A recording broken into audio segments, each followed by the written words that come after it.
अब वो कह रहे थे कि अगर सायरन बजेगा, अच्छा पिछली बार भी तो ये बताया था, देखो सायरन बजेगा, आप सब लोगों को बिल्कुल डिसिप्लिन से एक जगह से पता लगा सायरन पाकिस्तान में बज गया। हाँ। किसी को पता ही नहीं लगा वहां पे बज गया। ये भाई दिनेश इसके बारे में कहना अरे मेरे प्रोड्यूसर साहब शायद सुन नहीं पाए, हमने कहा यहाँ से कि उस दिन भी मॉक ड्रिल हुई थी और इधर खेल हो गया था, अभी फिर मॉक ड्रिल हो रही है। ये कह रहे हैं ना, लोग मर रहे हैं आतंकवाद से, लेकिन खुशी की लहर दौड़ रही है। अब क्यों खुशी की लहर दौड़ रही है? लेकिन एक नहीं मेजर साहब, एक चीज तो है, जैसे कहते हैं ना इग्नोरेंस इज ब्लिस, कि आपको कुछ ना पता हो तो आप बड़े खुश रहते हैं, पता हो जाए दिमाग चलने लगता, दिक्कत हो जाती। वैसे कुछ ना हो आपके पल्ले, अरे जिसका रक्षा कर आपके पास एक लंगोटी हो, मुश्किल से एक कटोरा हो, वो भी लंगोटी कहीं कहीं से चीथड़े हो रही हो, तो उसमें फिर क्या की चिंता है? फिर तो आप मस्त रहते हैं ना। वही वाली मस्ती है। नहीं बिल्कुल वही चीज की देख, इसीलिए पाकिस्तानियों को बेवकूफ बनाना इतना आसान है। खूब पिटे खूब पूरा मुंह सूज गया, लेकिन जीत गए, ओए होए बल्ले बल्ले जीत गए, सब लोग जीत गए, सब खुशियां मनाने।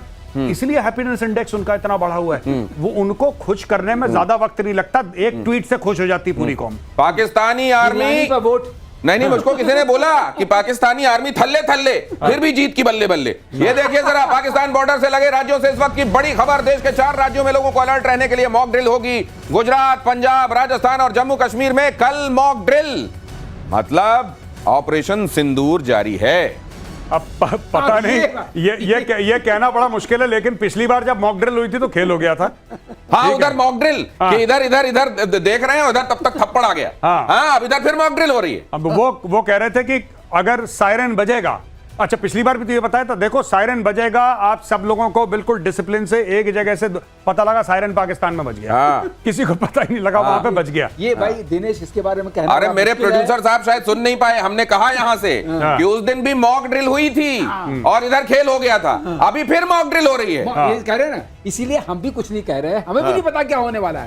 कि मॉक ड्रिल का मतलब बड़ा मॉक ड्रिल है, मॉक ड्रिल है। आप किसी को आइसक्रीम शॉक ड्रिल ना हो जाए, शॉक ड्रिल हो जाए। पाकिस्तान के लिए ये शॉक ड्रिल हो सकती है, क्योंकि हिंदुस्तान में उस दिन भी मॉक ड्रिल की बात हुई थी, जिस दिन पाकिस्तान को पता नहीं था और ये हो गया था उसके साथ। ये वैसे ही है जैसे किसी को आप इधर ध्यान बटाएं और उधर से थप्पड़ मार दें। लेकिन अब पाकिस्तान में पिछले कुछ दिनों से लगातार कुछ चीजों में पैटर्न तलाशने की कोशिश हो रही है कि ऐसा हुआ था तो फिर वैसा हुआ, और ऐसा होता है तो वैसा हो जाता है। आज मॉक ड्रिल हो रही है। करेक्ट। तो ये शॉक ड्रिल, गौरव ने बहुत अच्छा वर्ड यूज किया है कि अब वहां शॉक लगा होगा कि भाई, अच्छा एक बात बताइए, किसके मरकज जाने वाले हैं? हिंदुस्तान ने कह दिया कोई भी act of terror, act of war होगा, कहीं भी आतंकवादी होंगे और उनके सरपरस्त होंगे, हम फर्क नहीं करेंगे, मारेंगे।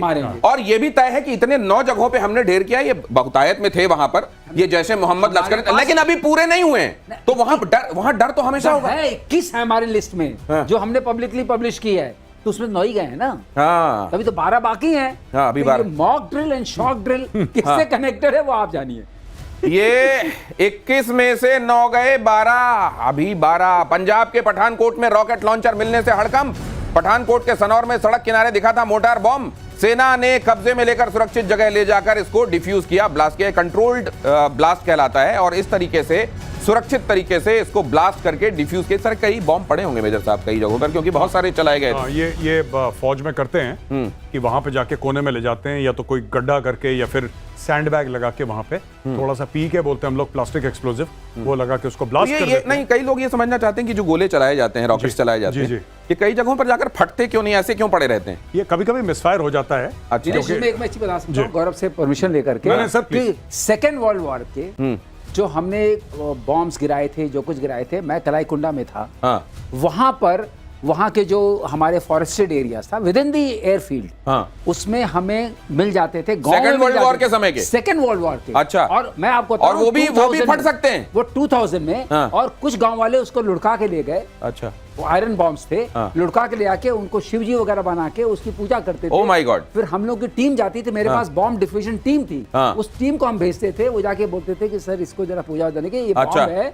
तो अब उनको समझाना पड़ता था कि हमारे पास पिछले पता नहीं कितने सालों से है, तो बताए ये वो नहीं है, ये बॉम्ब है। तो जब खबर मिलती थी हम लोग जाते। लेकिन ये खूबसूरती देखिए कि उस आस्था की तरह उन्होंने पूजा और उन्होंने भी रक्षा किया, कुछ होने नहीं दिया। ये जरा देखिए, भारत और मंगोलिया की सेना करेगी संयुक्त युद्ध अभ्यास 31 मई से 13 जून के बीच, दोनों देशों की मिलिट्री एक्सरसाइज। भारत और मंगोलिया भी समझ लीजिए स्ट्रेटेजिकली क्यों इंपॉर्टेंट है। चीन के सिर के ऊपर देखिएगा कौन बैठा हुआ है। ये जो ड्रिल है सर, इसका सिग्निफिकेंस क्या होगा? देखिए ये भारत और मंगोलिया, ये भारत करता रहता है कई देशों के साथ, अमेरिका के साथ, यूके के साथ। मंगोलिया और भारत के रिश्ते क्यों अच्छे हैं? देखिए, मंगोलिया बीच में फंसा हुआ है। मंगोलिया भी चीन का सताया हुआ है। ये और किसी बड़े लेवल के मंगोलियन ने मुझे बताया था, मैं नाम नहीं लूंगा वरना फिर बोलेंगे कि इसने दोबारा डिप्लोमेटिक इंसिडेंट कर दिया जैसे पहले करा था। भाई ऐसी बात है कि उन्होंने मुझे यही बताया था कि हमारे ऊपर रशिया और नीचे चीन है। रशिया का तो फिर भी पता लग जाता है, Russia is in your face. अगर रशिया को एग्रेशन करना है मुंह पे करता है। कह रहे चाइना का कुछ पता नहीं लगता, बहुत धोखेबाज लोग हैं। So yes, this is very important and हमारे कॉमन एडवर्सरीज हैं। The Mongolians don't like the Chinese by the way, और एक जमाने में मंगोलियंस ने चाइना पे राज भी करा। राइट, वहां के घुड़सवार बहुत अच्छे होते हैं, बड़े कमाल के होते हैं वहां के घुड़सवारों को। कुश्ती वाले और घुड़सवार। बलोच नेता इधर देखिए, प्रधानमंत्री नरेंद्र मोदी को खत लिख रहे हैं। बलोचिस्तान के मानवाधिकार कार्यकर्ता मीर यार बलोच ने प्रधानमंत्री नरेंद्र मोदी को खुला खत लिखा। पाकिस्तान आतंकवाद की फसल लगाता है, आईएसआई हर महीने एक नया आतंकी संगठन बनाता है, बलूचिस्तान की आजादी का समर्थन करे भारत। ये बलोच नेता की तरफ से प्रधानमंत्री के नाम एक इल्तिजा की गई है। और प्रधानमंत्री ने भी लाल किले की प्राचीर से, आपको याद होगा 2016 में उन्होंने बलूचिस्तान का जिक्र किया था। तो ऐसा नहीं है कि भारत इस बात को समझ नहीं रहा है। जी नहीं, बिल्कुल समझ रहा है। और मुझे ऐसा लगता है कि अब भारत को बलूचिस्तान के लिए फ्रंट फुट पे आना पड़ेगा। ये एम्बिगुइटी बहुत ज्यादा हो गई है, भारत खुल के आए सामने। क्यों दुनिया करती है? आप एक बात बताइए, क्या तुर्की सपोर्ट नहीं करता है? राइट, क्या ये ईरान सपोर्ट नहीं करता है? तो भारत तो तुर्की और ईरान से बहुत बड़ा कद है भारत का।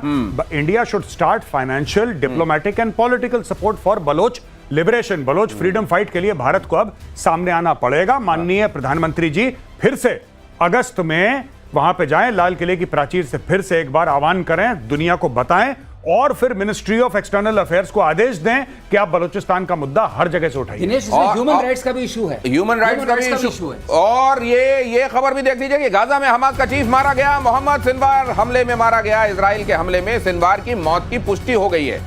इजराइल के पीएम ने मौत की पुष्टि की। उधर तो खैर जो गाजा में चल रहा है वो हम लोग लगातार देख ही रहे हैं। अगली खबर देख लीजिए 21 जून को। लेकिन इस खबर से पहले आज का वो लम्हा, एक्चुअली आप इस तरह के प्रतिशोध के हर एक अंक में इंतजार करते हैं, और कई लोगों ने, मेरे दर्शकों ने ये कहा कि गौरव गाथा के लिए हम बेकरार हैं। आज गौरव गाथा क्या कहती है? देखिए, मैं आपको एक बात बताता हूं कि मैं हर समय ये सोचता था कि भारत पे हमला होता है और हम लोग जवाब नहीं देते। बात ये थी कि साहब 1947 में अटैक हुआ, हमने जवाब नहीं दिया ढंग से। 65, फिर आप 1999 कारगिल ले लीजिए, आप 26/11 ले लीजिए, आप हर चीज जो हुआ था हमने जवाब नहीं दिया। इस बार हम लोगों ने जो जवाब दिया है बालाकोट से 21 गुना बड़ा, हमने सर्जिकल स्ट्राइक से बड़ा जवाब दिया। और मैं दिनेश सिर्फ ये कहना चाहता हूं कि ऐसे जवाब से दिल में ठंडक होती है, सुकून मिलता है कि हां, हम भी ऐसा देश हैं कि अगर किसी ने आंख उठा के देखी तो दोनों आंखें फोड़ भी सकते हैं हम लोग।